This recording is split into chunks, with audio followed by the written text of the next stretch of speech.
Hello everyone, welcome to our YouTube channel study with Sachin Singh. Friends, आज के video में हम बात करने वाले हैं क्लास 9 का साइंस का चैप्टर नंबर 8 हमने स्टार्ट किया था, जिसमें हम गति के बारे में अध्ययन कर रहे थे। इसमें हमने गति के जितने भी हमारे वीडियो थे, हमारे थ्योरिकल वीडियो थे, हमने अच्छे से क्लियर कर लिया था और उसमें हमने कुछ एनसीईआरटी क्वेश्चन को भी यहाँ पे सॉल्व किया था।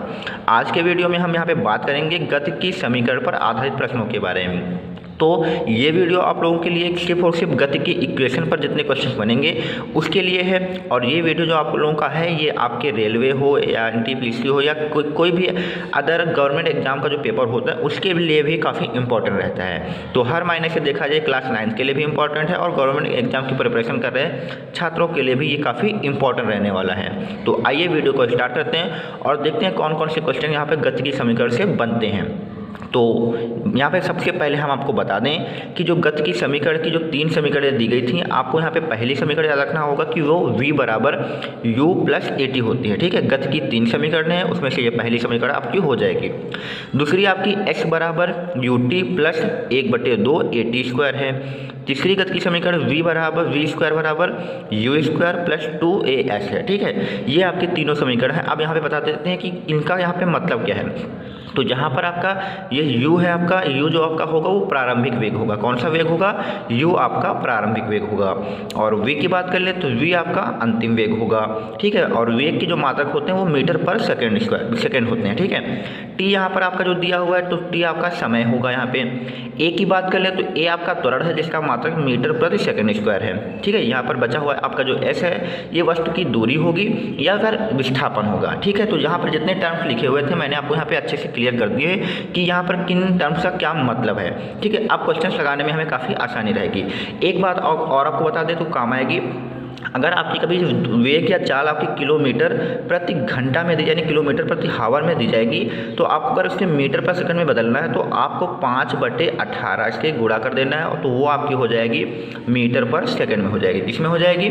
मीटर पर सेकंड में हो जाएगी। ठीक है, तो अब चलते हैं, स्टार्ट करते हैं, अपना पहला क्वेश्चन देखते हैं। जो आज का हमारा पहला क्वेश्चन क्या है, तो फ्रेंड्स यहाँ पे देखते हैं हमारा पहला प्रश्न क्या लिखा है। यहाँ पे लिखा है कि एक कार का वेग 6 सेकंड में 36 मीटर प्रति सेकंड से 72 मीटर प्रति सेकंड हो जाती है, तो कार का त्वरण ज्ञात कीजिए। ठीक है, ये क्वेश्चन हमारा यहाँ पे लिखा हुआ है। हमें यहाँ पे कार का त्वरण निकालना है। त्वरण का मतलब हमने आपको बताया था, त्वरण को ए से लिखते हैं, तो यानी हमें यहाँ पे ए फाइंड करना है। तो सबसे पहले यहाँ पे लिखा है कि 6 सेकंड का मतलब ये हमारा समय दिया है, और समय को जैसा कि हमने आपको बताया था, समय को हम यहाँ पे टी बराबर लिखते हैं। तो टी बराबर हमारा यहाँ पे हो जाएगा 6 सेकंड हो जाएगा। कितना हो जाएगा? समय बराबर हमारा 6 सेकंड हो जाएगा। उसके बाद बात करें यहाँ पे 36 मीटर प्रति सेकंड से 72 मीटर प्रति सेकंड हो जाता है। और क्या होता है? ये हमारा वेग होता है। तो हमने कहा था जो प्रारंभिक वेग होगा उसी u से लिखते हैं। तो स्टार्टिंग में 36 मीटर प्रति सेकंड था, तो ये हमारा स्टार्टिंग का वेग यानी हमारा u होगा। तो यहाँ पर u बराबर हमारा हो जाएगा 36 मीटर प्रति सेकंड हो जाएगा। इसके बाद हमारा वेग जो हो जाता है 72 मीटर प्रति सेकंड हो जाता है। यहाँ पे लिखा है वेग की बात हो रही है, तो वेग बाद में जो होता है उसके हम लोग v कहते हैं। क्या कहते हैं? v कहते हैं। तो v हमारा यहाँ पे 72 मीटर प्रति सेकंड है। तो हमने आपको बताया था कि किलोमीटर प्रति घंटा में दिया हो तो मीटर प्रति सेकंड में बदलने के लिए 5/18 से गुणा करते हैं, लेकिन यहाँ पर जो यूनिट दी हैं वो मीटर प्रति सेकंड में ही दी हैं। तो यहाँ पर सब कुछ यहाँ पे सही दिया हुआ है, क्योंकि सेकंड समय भी है, सेकंड यहाँ पर भी है। अब हमें निकालना क्या है? कार का त्वरण निकालना है, यानी हमें फाइंड करना है कार का त्वरण, मतलब हमें ए निकालना है। तो ए हमारा यहाँ पे क्वेश्चन मार्क रहेगा। तो अब गति की समीकरण से अगर हम देखें तो हमारे पास 3 समीकरणें थी, हमने आपको नोट कराया था। तो इस जैसे यहाँ पे आप डिटेल दी हो उस हिसाब से हमारी गति की समीकरण पहली लग जाएगी। यहाँ पे v बराबर u प्लस AT, यही सबसे बेटर रहेगी इस क्वेश्चन के लिए, क्योंकि यहाँ पे देखिए v की वैल्यू भी दी है, u की वैल्यू भी दी है, t की वैल्यू भी दी है, और हमें a निकालना है। तो ये गति की समीकरण पहले से यहाँ पे सॉल्व हो जाएगा। अब यहाँ पर सबकी वैल्यू रखते हैं और a की वैल्यू निकाल लेते हैं, जो कि हमारा त्वरण होगा। तो v की वैल्यू यहाँ पर हम रखते हैं 72 रखते हैं। तो v की वैल्यू हमने यहाँ पे 72 रखा, u की जगह पे हमने यहाँ पे 36 रखा, और a हमें पता नहीं है तो a निकालना है, और t की वैल्यू हमने यहाँ पे 6 सेकंड रखी। ठीक है, इन दोनों के बीच में मल्टीप्लाई है तो यहाँ पे मल्टीप्लाई। सबसे पहले क्या करेंगे, इस 36 जो हमारा प्लस का इधर आएगा तो ये माइनस हो जाएगा। तो 72 से हम 36 को माइनस कर देंगे, हमारा यहाँ पे बचेगा a गुणे 6। तो 72 से 36 माइनस करेंगे, ये हमारा 36 ही आएगा। तो ये रहेगा हमारा a गुणे 6 रहेगा। अब क्या होगा, जो गुणे वाला जो 6 है ये हमारा 36 के बटे में आ जाएगा, तो हो जाएगा 36/6 हो जाएगा, और इधर हमारा बचेगा a। क्या बचेगा हमारा? ए बचेगा। अब 6 को 36 से भाग देंगे तो ये हमारा 6 कम 6 आएगा। तो देखेंगे कि यहाँ से ए बराबर जो निकल के आएगा वो 6 निकल के आएगा। तो इसका मात्रक होता है मीटर प्रति सेकंड स्क्वायर। तो हमारे पहले आंसर में जो त्वरण निकल के आया है वो 6 मीटर प्रति सेकंड स्क्वायर निकल कर आया है। तो यही हमारा पहले क्वेश्चन का आंसर हो जाएगा। तो आप लोगों को समझ में भी आ गया होगा मैंने इसे कैसे सॉल्व किया हुआ है। अब चलते हैं हम क्वेश्चन नंबर 2 की तरफ। क्वेश्चन नंबर 2 में यहाँ पे लिखा है कि एक कार विरामावस्था से चलकर 12 सेकंड में 96 मीटर प्रति सेकंड का वेग प्राप्त कर लेती है, तो कार का त्वरण ज्ञात कीजिए। त्वरण का मतलब हमें ए ही निकालना है। अब आपको यहाँ पे एक बात और बता दें, जब भी कोई कार विरामावस्था से चलेगी तो उसमें आपको प्रारंभिक वेग यहाँ पे u बराबर आपको 0 लेना होगा। कितना लेना होगा? 0 लेना होगा। ये आपको अच्छे से नोट कर लेना होगा। अगर कभी कोई कार विरामावस्था से चलती है तो आपको u बराबर 0 लेना, क्योंकि विरामावस्था का मतलब है कि वो पहले रुकी होगी तो वेग क्या होगा? शुरुआत में वेग तो 0 होगा ही होगा। तो विरामावस्था के लिए हमारा जो प्रारंभिक वेग u होगा वो 0 होगा। फिर बोला गया है कि 12 सेकंड में, यानी हमारा t दिया हुआ है यहाँ पे 12 सेकंड दिया हुआ है, तो यहाँ पे हम 12 सेकंड यहाँ पे हम अपना t लिख लेंगे कि हमारा t कितना दिया हुआ है? 12 सेकंड दिया हुआ है। उसके बाद 96 मीटर प्रति सेकंड का वेग प्राप्त करती है, यानी जो बाद में वेग हो जाता है वो 96 हो जाता है, और वही हमारा क्या होगा? v होगा। तो v हमारा यहाँ पे दिया हुआ है 96 मीटर प्रति सेकंड दिया हुआ है। ठीक है, तो ये चीज़ें हमें यहाँ पे दी हैं और हमें निकालना क्या है? त्वरण निकालना है। मतलब हमें यहाँ पे क्वेश्चन में फाइंड करना है त्वरण, यानी हमें a निकालना है। ठीक है, तो ये भी देख लीजिए यहाँ पे वही सा ही क्वेश्चन है जैसा पहले किया था, बस यहाँ पे जो हमारा प्रारंभिक वेग होगा वो 0 हो जाएगा। क्यों 0 हुआ? क्योंकि कार जो हमारी थी वो विरामावस्था से चली थी। कब से चली थी? विरामावस्था से चली थी। तो गति की इक्वेशन वही रहेगी, v बराबर u प्लस at, यानी हम पहले इक्वेशन से इसको सॉल्व करेंगे। v की वैल्यू यहाँ पर हम 96 रखेंगे और u की वैल्यू जैसा कि यहाँ पे 0 दिया तो 0 रखेंगे, a और यहाँ पे t की वैल्यू हमारी 12 हो जाएगी। ठीक है, तो ये 96 रहेगा और a गुणे 12, क्योंकि 0 का मतलब कुछ तो है नहीं तो 0 हट जाएगा। अब ये जो गुणे वाला 12 है ये इसके बटे में आ जाएगा, तो 96 बटे हो जाएगा 12 हो जाएगा और इधर आ जाएगा a।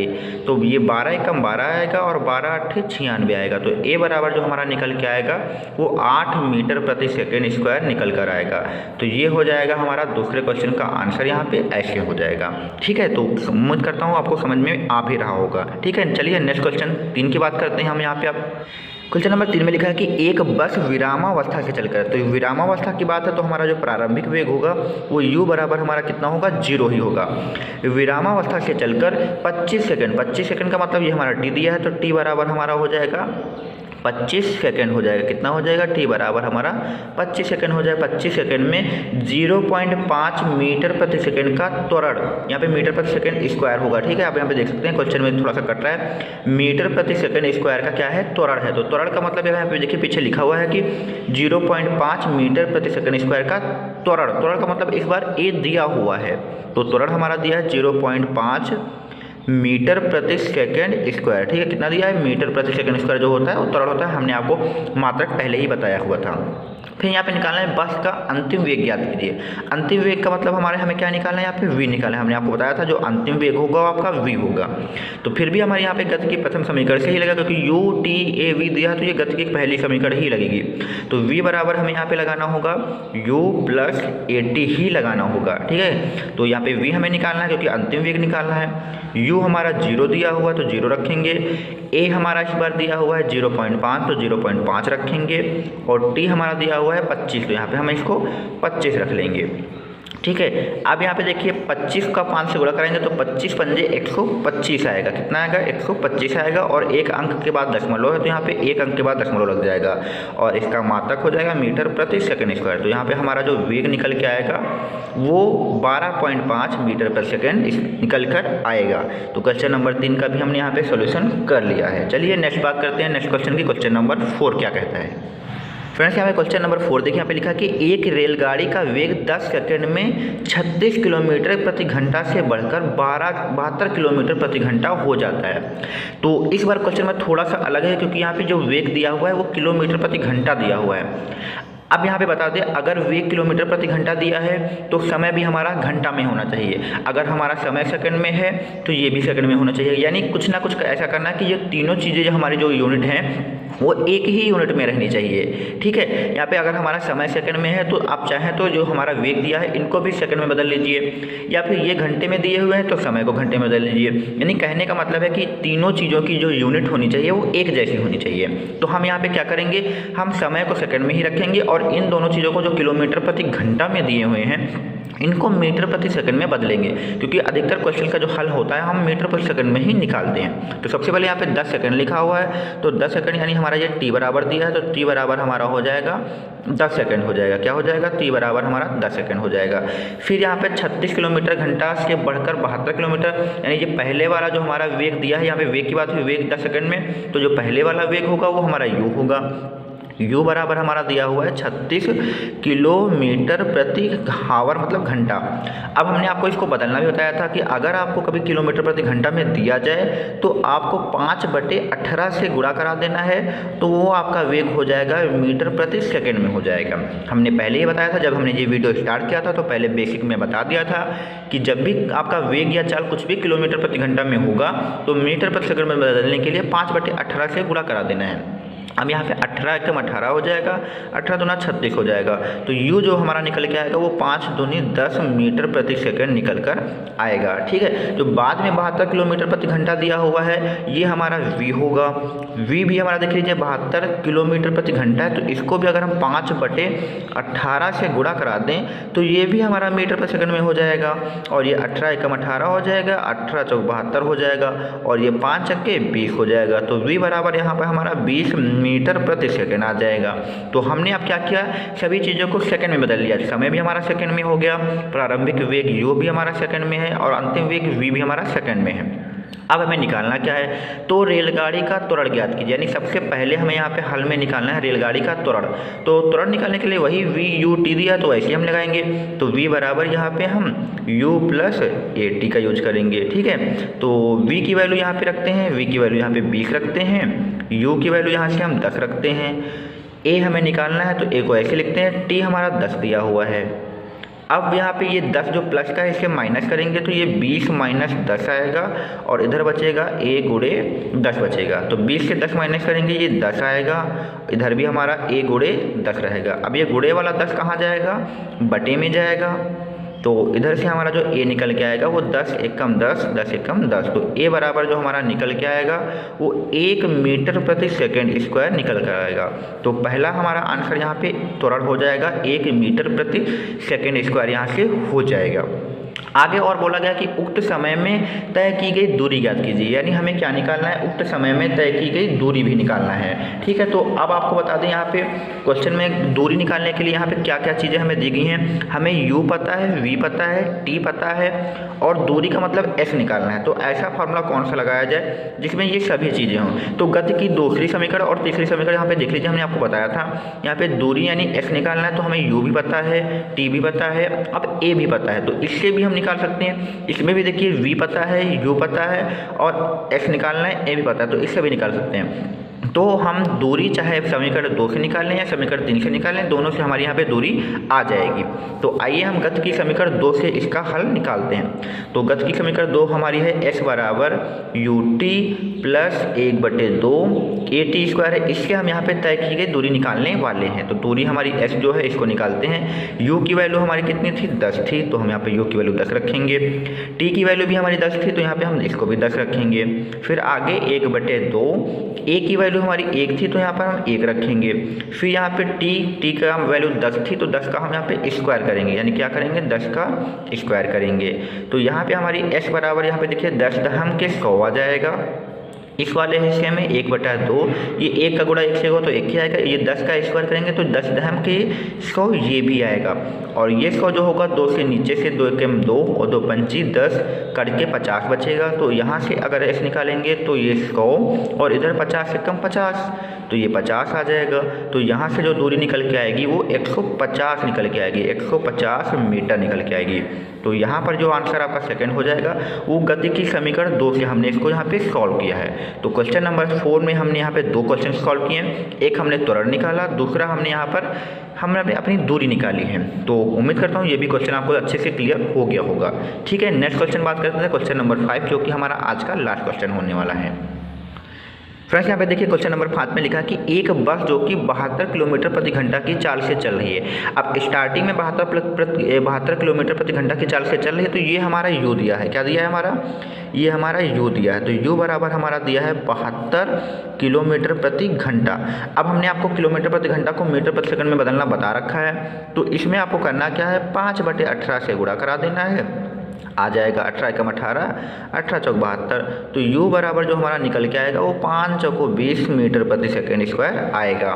इसके बाद ब्रेक लगाने के बाद रुकने में 10 सेकेंड समय लगता है, यानी जो हमारी बस चल रही है उसमें ब्रेक लगाया जाएगा और ब्रेक लगाने के क्या होगा, ब्रेक लगाने के बाद रुकने में 10 सेकंड का समय लगता है, यानी जो समय लगता है वो t बराबर कितना लगता है, 10 सेकंड लगता है। कितना लगता है?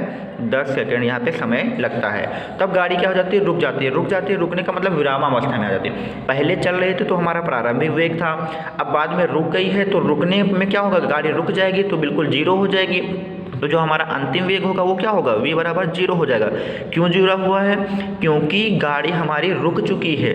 ब्रेक लगाने पर जब रुक जाएगी तो स्पीड क्या हो जाएगी, यानी वेग क्या हो जाएगा, 0 हो जाएगा। तो पहले वाला वेग हमारा दिया हुआ था, बाद वाला वेग हमारा 0 हो जाएगा। यही यहाँ पे क्वेश्चन में दिया हुआ है। फिर कहा गया इस बस का त्वरण तथा ब्रेक लगाने के बाद रुकने तक की दूरी निकालना है। तो त्वरण वैसे ही हम निकालेंगे गति की पहली समीकरण से, v बराबर u प्लस at से। v की वैल्यू इस बार 0 रखेंगे क्योंकि गाड़ी बाद में रुक गई थी। पहले चल रही थी तो प्रारंभिक वेग होगा, बाद में रुक गई है तो 0 होगा। u की वैल्यू यहाँ पे 20 दी है तो 20 रखेंगे। a हमें निकालना है, t हमारा दिया हुआ है 10 सेकेंड तो ये 10 रखेंगे। ये 20 जो प्लस का है ये इधर आएगा तो माइनस का हो जाएगा। इधर हमारा रहेगा a गुणे 10 माइनस 20, और ये गुणे वाला 10 कहाँ पर आएगा, इसके बटे में आएगा, तो इधर बचेगा हमारा a। 10 एकम 10, 10 दूनी 20। तो a बराबर जो हमारा निकल के आया वो -2 मीटर प्रति सेकंड स्क्वायर निकल के आया। कितना निकल के आया है, -2 मीटर प्रति सेकंड स्क्वायर निकल के आया है। अब यहाँ पे माइनस इसलिए आया है क्योंकि जब भी गाड़ी हमारी चलते हुए रुक जाएगी तो त्वरण हमेशा माइनस का आता है, उसे हम लोग मंदन भी कहते हैं। क्या कहते हैं, मंदन कहते हैं। ठीक है, अब हमें दूरी निकालना है, तो दूरी को हम गति की दूसरी समीकरण से निकाल लेंगे। s बराबर ut प्लस 1/2 at स्क्वायर यहाँ से निकालेंगे। तो यहाँ पर u की वैल्यू कितनी रखेंगे, हम यहाँ पे 20 रखेंगे। t हमारा कितना था, t हमारा 10 था तो 20 था हम 200 प्लस 1/2 लिखेंगे, और a की वैल्यू इस बार हमारी -2 आई है तो ये -2 ही लिखेंगे क्योंकि मंदन हुआ है। और t की बात करें तो t हमारा फिर से 10 दिया हुआ है तो 10 का क्या रहेगा, स्क्वायर रहेगा।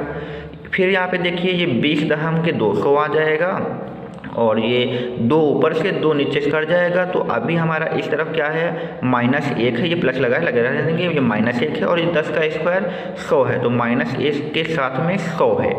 तो यहाँ पर ये 200 और ये 100 एकम 100 माइनस का आएगा और माइनस प्लस माइनस हो जाएगा तो ये 100 यहाँ पे हो जाएगा।